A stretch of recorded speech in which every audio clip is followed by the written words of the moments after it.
Do you hear me yelling? This is yelling! Have I done that yet?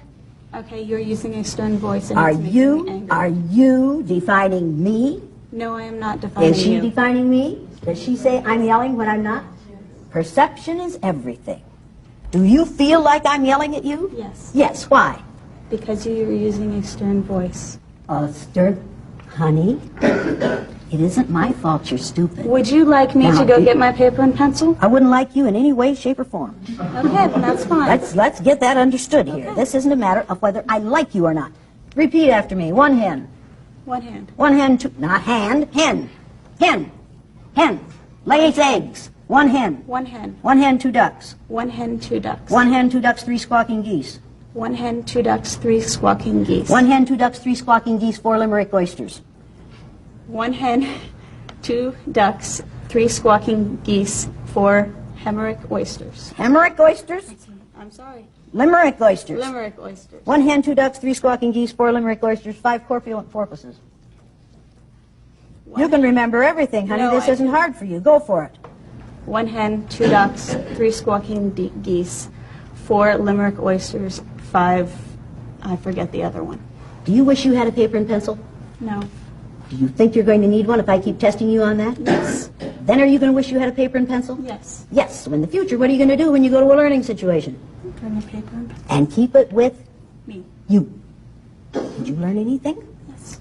Do you appreciate what you just learned? Yes. Did you like the way it was taught? No. No. Any of the rest of you ever taught in that fashion? Yeah. Yes. And did you have to express appreciation for it? Yeah. Could you learn something from her example? What are you crying about? Sorry. What are you crying about? My feelings were hurt. How were your feelings hurt? Just weird.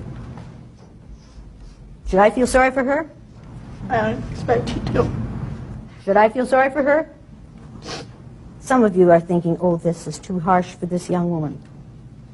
James Byrd, black man in Texas, dragged to death behind a pickup truck by three white males. Matthew Shepard,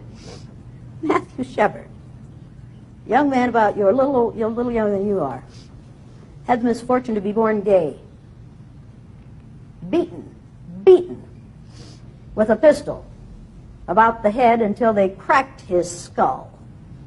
And then they hung him on a deer fence and left him there overnight. And somebody coming along on a bicycle the next day saw a bunch of clothing hanging on this deer fence, and they went over and started to take the clothing off the deer fence and found a body in the clothing.